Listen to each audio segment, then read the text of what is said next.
Oh, exposure to misinformation could make people refuse a COVID-19 vaccine.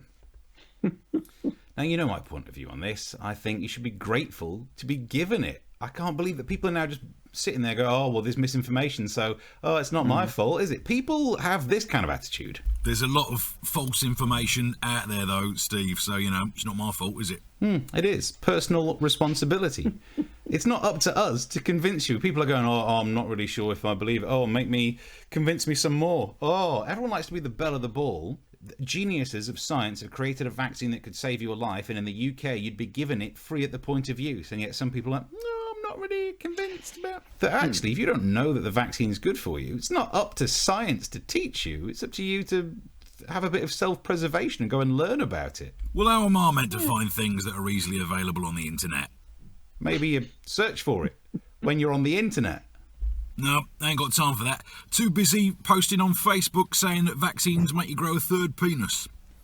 I just think it's third penis.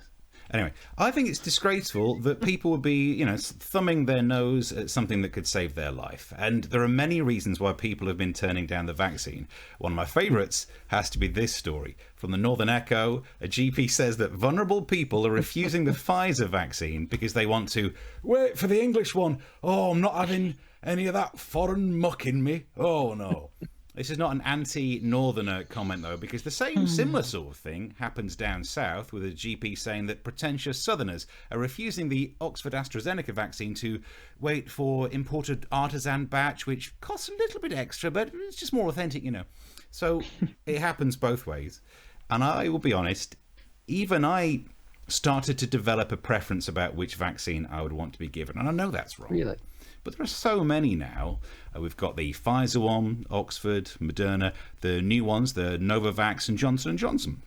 And I looked at that list and I thought, would I prefer to get the vaccine from somewhere like Pfizer, that's known for making drugs, or would I prefer to get it from Johnson & Johnson, known for making talc? Now, I want the vaccine, but I don't want it to chafe. So, can I get the No More Tears vaccine in case I get any in my eyes? Can we do that? Brilliant. So, but I know enough about science, I suppose, or I've got enough of a respect for science to be like, okay, my stupid little preference doesn't matter. And I know some people don't like science, and those people don't understand science. It's not a thing that you can't like. And if you don't understand it, that's not science's fault either.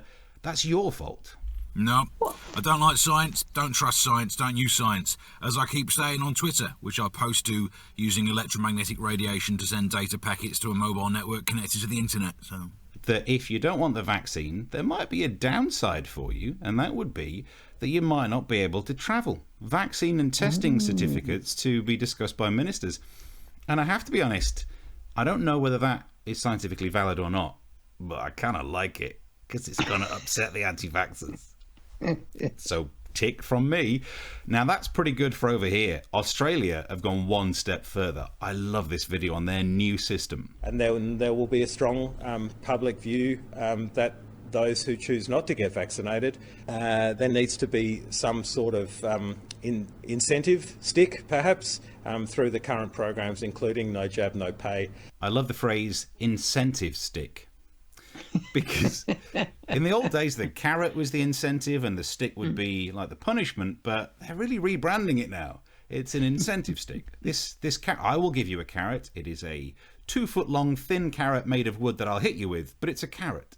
But anyway, so that's the situation. In Australia, you won't be able to work if you don't have a vaccine certificate, and you wouldn't be able to travel over here. So again, I love it just because it'll upset people and it will make them say things like this.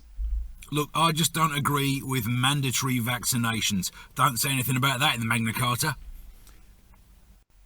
Now, on that, I agree with you. I do not agree with mandatory vaccinations.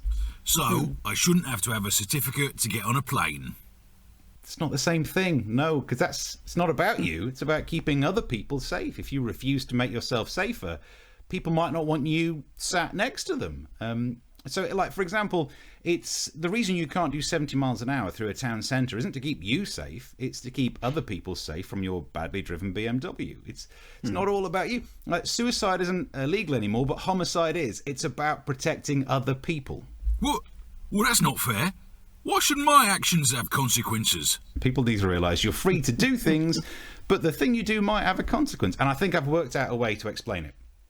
I would fight to the death for your right to not wipe your botty bot when you've done a poo-poo.